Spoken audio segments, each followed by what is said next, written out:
Hello everyone, आज date है 1 सितंबर 2021 और द हिंदू न्यूज एनालिसिस में आपका स्वागत है। इस वीडियो में हम द हिंदू की इंपॉर्टेंट न्यूज़ को एग्जाम के पॉइंट ऑफ व्यू से डिस्कस करेंगे। नीचे डिस्क्रिप्शन बॉक्स में Telegram channel volcano IAS academy का लिंक दिया हुआ है। फर्स्ट न्यूज, जुडिशरी में वीमेन की रिप्रेजेंटेशन को लेकर के कुछ डाटा आए हैं जो आपके मेंस के पर्सपेक्टिव से काफ़ी इंपॉर्टेंट हो जाते हैं। इस आर्टिकल में supreme court, high court and lower judiciary में वीमेन का कितना रिप्रेजेंटेशन है उसके बारे में बताया गया है।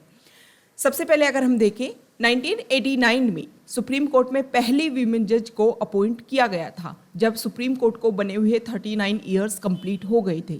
ये डाटा आपको ये शो करते हैं कि वीमेन का जो रिप्रेजेंटेशन है वो सुप्रीम कोर्ट और हाई कोर्ट में बहुत ही ज़्यादा कम है। कल हमारे सुप्रीम कोर्ट में 3 वीमेन जजेस के साथ में 9 जजेस को ओथ दिलवाई गई। पहली बार हिस्ट्री में ऐसा हुआ है कि इतने जजेस को एक साथ में ओथ दिलवाई गई है।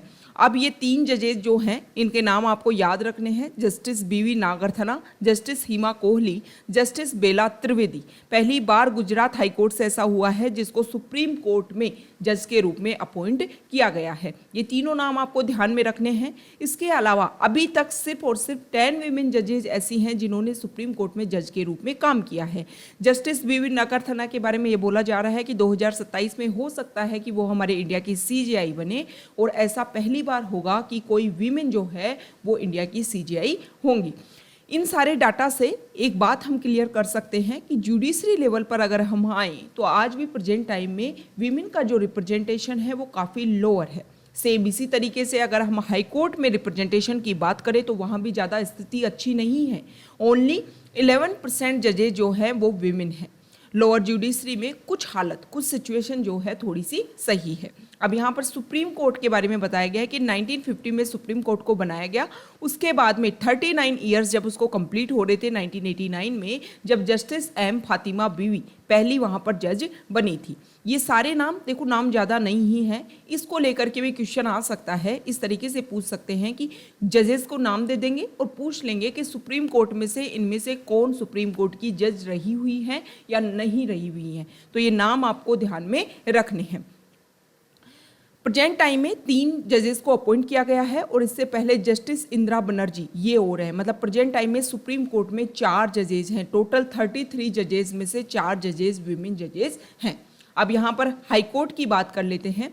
हाई कोर्ट में अगर हम देखें ओवरऑल तो 11% जजेस हैं, लेकिन अगर इंडिविजुअल हर स्टेट की बात करें तो मणिपुर, मेघालय, पटना, त्रिपुरा एंड उत्तराखंड, यहाँ का जो हाई कोर्ट है उसमें कोई भी वीमेन जजेस नहीं है, मतलब 0 रिप्रेजेंटेशन है। उसके बाद में अगर हम देखें तो यहाँ तक जम्मू एंड कश्मीर, लद्दाख, उड़ीसा, इलाहाबाद, झारखंड, गुवाहाटी, राजस्थान एंड हिमाचल प्रदेश, इसमें 10% से नीचे वीमेन का सामान्य, मतलब इनमें जो वीमेन जजेस हैं वो 10% से भी नीचे उनका पार्टिसिपेशन है। इसके अलावा यहाँ पर अगर हम देखें दिल्ली, मद्रास और सिक्किम में वीमेन रिप्रेजेंटेशन अदर एरिया से काफ़ी ज़्यादा सही है। तो ये जो डाटा है वो आपके लिए काफ़ी इंपॉर्टेंट हो जाते हैं। प्रेजेंट टाइम में ये जो नाम है वो आपके लिए इंपॉर्टेंट हो जाते हैं। अगर आप स्टेट पीसीएस की तैयारी कर रहे हैं तो अगर ये जो जज है आपके स्टेट से रिलेटेड हैं तो इनके बारे में जो भी बेसिक फैक्ट्स हैं वो आपको जानने की आवश्यकता है। आगे हम जय हिंदू को जब अच्छे से करेंगे तो उनके बारे में एक एक जज के बारे में, जो 9 जजेस जिनको अपॉइंट किया गया है उनके बारे में एक एक के बारे में कुछ स्पेशल इनके पॉजिटिव पॉइंट्स के बारे में भी बताया गया है। First news, Tokyo para Olympic से इंडिया के लिए गुड न्यूज़ है। इंडिया ने अभी तक 10 मेडल वहाँ से जीत लिए हैं, जिनमें से 2 गोल्ड, 5 सिल्वर एंड 3 ब्रोंज। ये इंडिया के लिए काफ़ी इंपॉर्टेंट न्यूज़ है। नेक्स्ट न्यूज है, यूनाइटेड नेशन सिक्योरिटी काउंसिल की 1 मंथ के लिए इंडिया के पास में प्रेसिडेंटशिप थी। अब कल 31 अगस्त को इंडिया की प्रेसिडेंटशिप कंप्लीट हुई। उस समय लास्ट वाले दिन इंडिया ने यूनाइटेड नेशन सिक्योरिटी काउंसिल में एक रिजोल्यूशन पास करवाने की कोशिश की कि अफगानिस्तान को लेकर के जो भी की कंसर्न है उनको एड्रेस करने की कोशिश की इंडिया ने इस रिजोल्यूशन में। हालांकि यूनाइटेड नेशन सिक्योरिटी काउंसिल के 15 मेंबर्स होते हैं, जिसमें 5 परमानेंट मेंबर्स हैं और जो 10 हैं वो नॉन परमानेंट मेंबर्स हैं।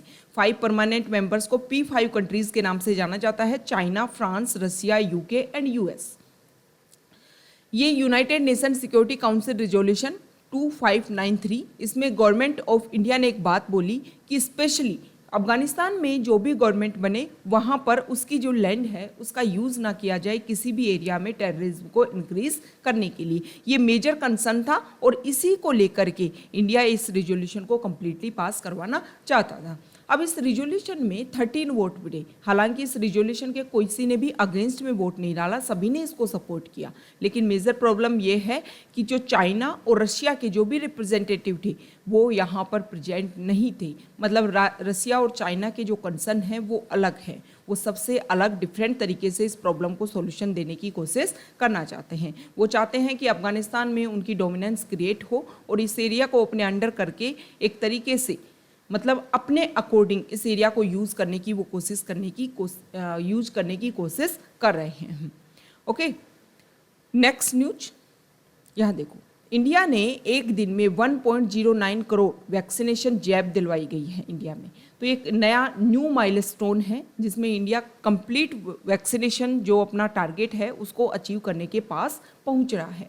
देखो, इंडिया में सीधी सी बात यह है कि ये माना जा रहा है कि कोविड जो है वो एंडेमिक डिजीज़ बनती जा रही है। एंडेमिक डिजीज़ वो डिजीज़ होती है जो कभी भी ख़त्म नहीं होती, हमेशा वहाँ पर प्रेजेंट रहती है। जैसे हमारे खांसी जुकाम जो है वो हमेशा कभी ना कभी प्रेजेंट हो ही जाती है और किसी ना किसी पॉपुलेशन में कोई ना कोई पीपल जो है वो हमेशा इससे इफेक्टेड रहता है।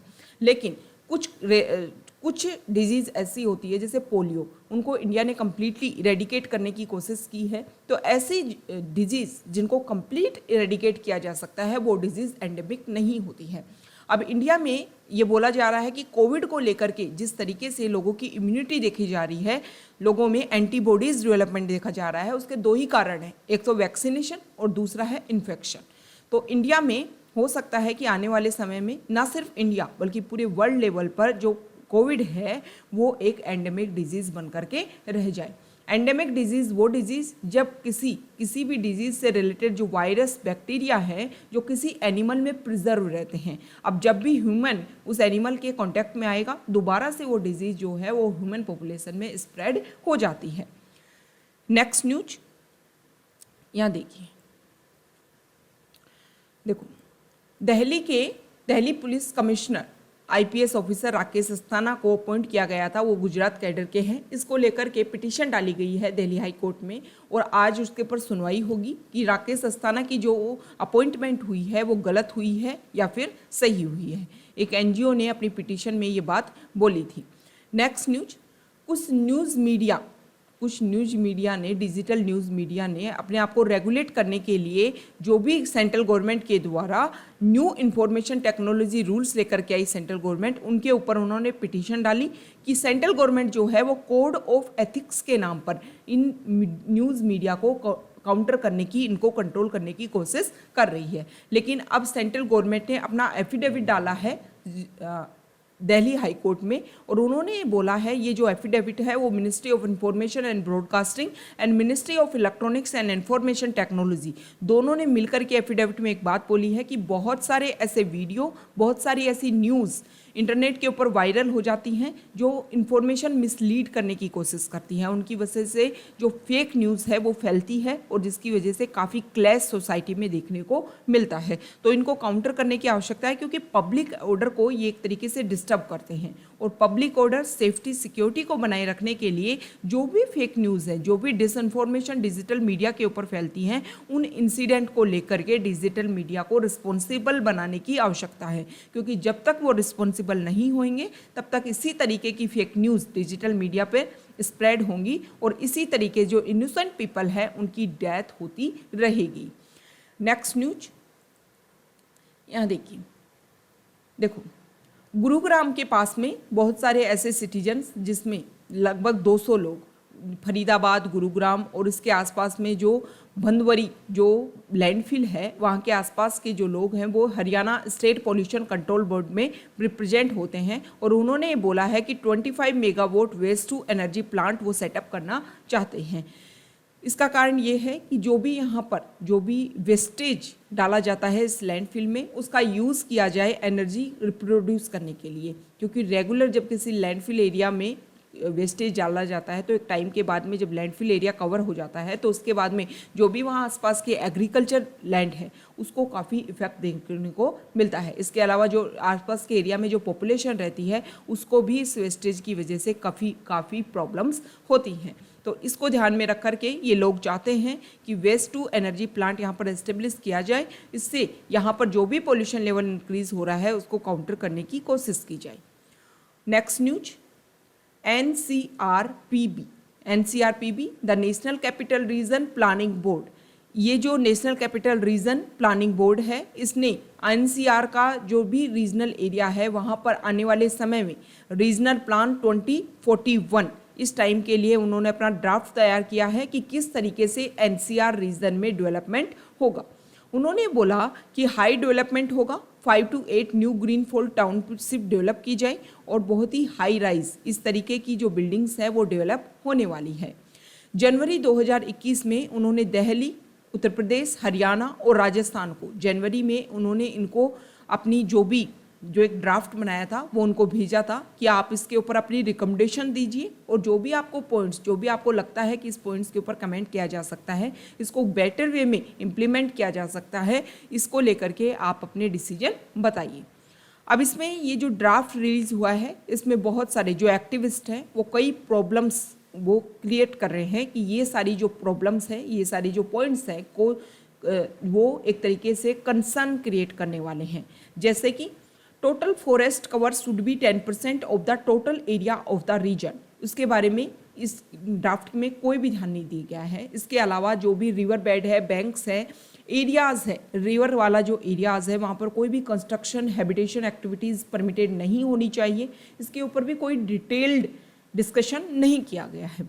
Detailed conservation plans be prepared for areas shown as natural area conservation zone in the land use plan 2021. Amendments with regards to natural conservation zone in draft regional plan 2014 for NCR. The NCZ has been split into forest and green cover and conservation of green zone made optional.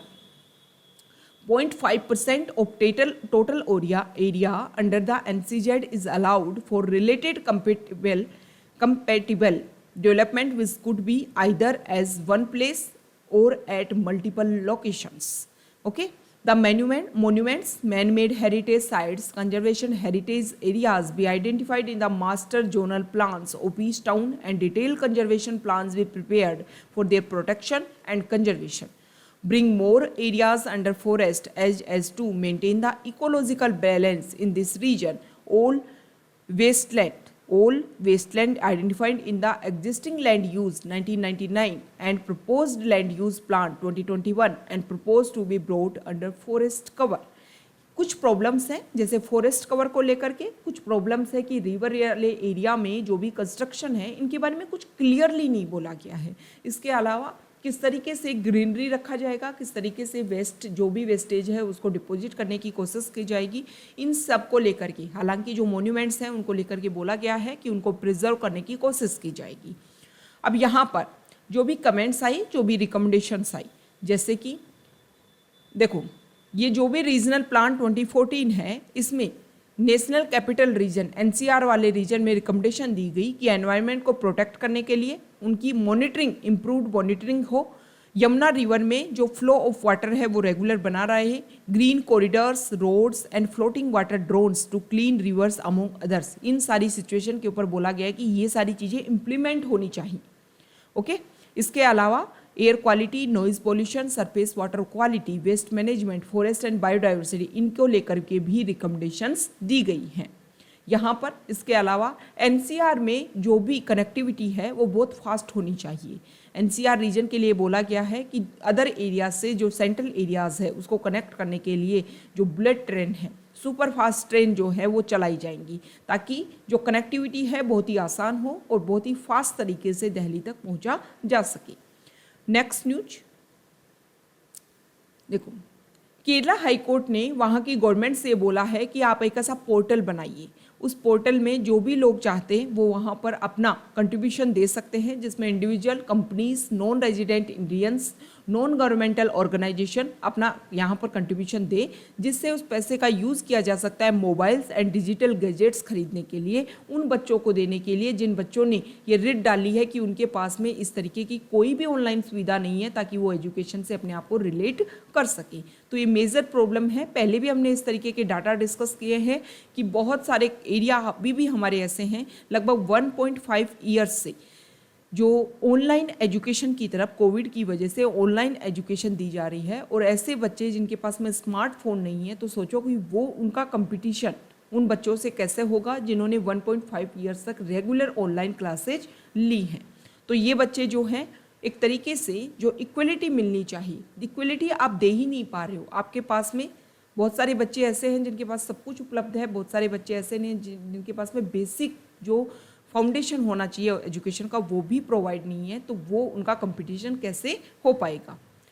Next news यहाँ देखिए, देखो जलियांवाला बाग जो memorial है उसका inauguration किया गया। उसके inauguration के बाद में बहुत सारे एक्टिविस्ट, बहुत सारे हिस्टोरियंस और बहुत सारे पॉलिटिशियंस उसका विरोध कर रहे हैं। विरोध करने के बहुत सारे कारण हैं, जैसे कि ये बोला जा रहा है कि जो हमारी हिस्ट्री है, जो हमारा आर्ट एंड कल्चर है, उसको चेंज करने की कोशिश की जा रही है। जिस तरीके से जब जलियांवाला बाग मैस्कर हुआ उस टाइम जलियांवाला बाग जैसे प्रेजेंट था, प्रेजेंट टाइम में वो बिल्कुल उससे विपरीत है। मतलब कोई उस समय का जो पर्सन है वो कनेक्ट ही नहीं कर सकता कि ये जलियांवाला बाग ही है।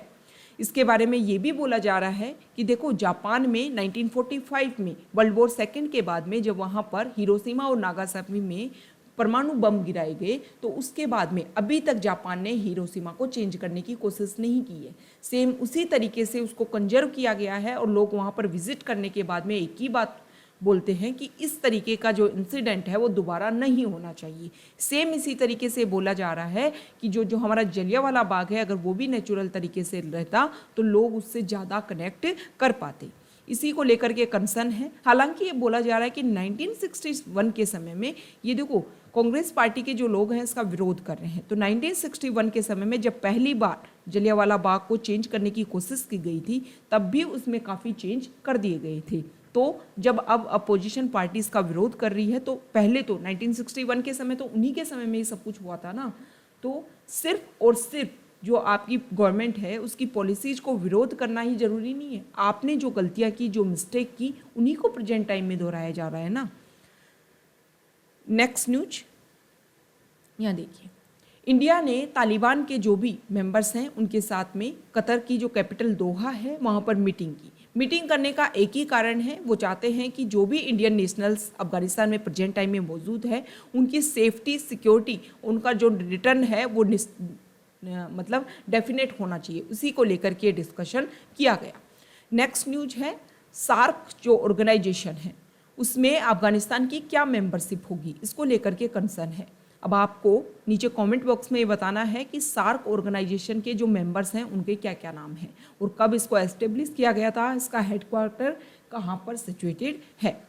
अब देखो ये भी बोला जा रहा है कि अगर अफगानिस्तान में तालिबान अपनी परमानेंट गवर्नमेंट बना लेता है, एक स्टेबल गवर्नमेंट बना लेता है, तो हो सकता है कि तालिबान ही अफगानिस्तान को रिप्रेजेंट करे सार्क में।